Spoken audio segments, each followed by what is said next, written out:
ఎవరైనా సరే అందరు ఆన్లైన్లో అప్లికేషన్ పెట్టుకుంటే మీరు వెబ్సైట్ ప్రకారంగా మీరు అప్లికేషన్ మాకు అలర్ట్ చేయండి.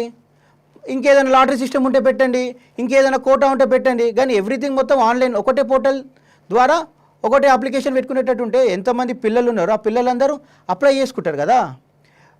శ్రీ చైతన్య అనుకోండి, నారాయణ అనుకోండి, అడ్మిషన్ కోసం మనం పోవాలనుకుంటే వాళ్ళ కాలేజ్కి వెళ్ళి నాకు ఇలా అడ్మిషన్ కావాలని చెప్పి మనం అడుగుతాము. అంటే అడ్మిషన్ ఉందా లేదా మనకు తెలియదు. వాళ్ళు ఈ అడ్మిషన్ ప్రాసెస్ స్టార్ట్ కాకముందే ఫిల్అప్ అయిపోతుంది. అంటే ఎట్లా తెలుస్తుంది?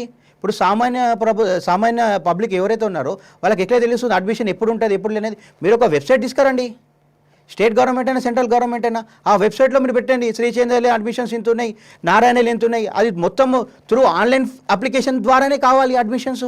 నేను చెప్పేది ఒకటే, ఇప్పుడు 1 నేషన్ 1 ఎలక్షన్ మీరు ఎలా అయితే పెట్టారో 1 నేషన్ 1 అప్లికేషన్ పెట్టండి.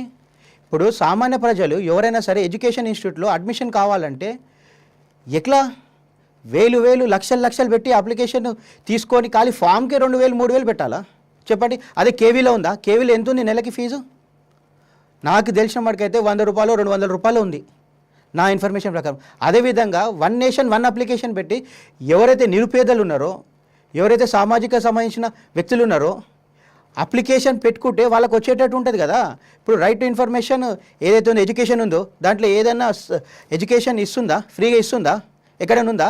ఆ సిస్టమ్ అంతా తీసుకురావాలంటే ఆన్లైన్ అప్లికేషన్ కంపల్సరీ పెట్టాలి. నాది ఒకటే విన్నపం, ఇక్కడ ఉన్న రాష్ట్ర ప్రభుత్వానికైతే రాష్ట్ర ప్రభుత్వం అయినా సరే, అక్కడ ఉన్న సెంట్రల్ గవర్నమెంట్కి అయినా సరే 1 nation 1 application system in education system ఇది మాకు కావాలి. ఇది మాది మెయిన్ డిమాండ్.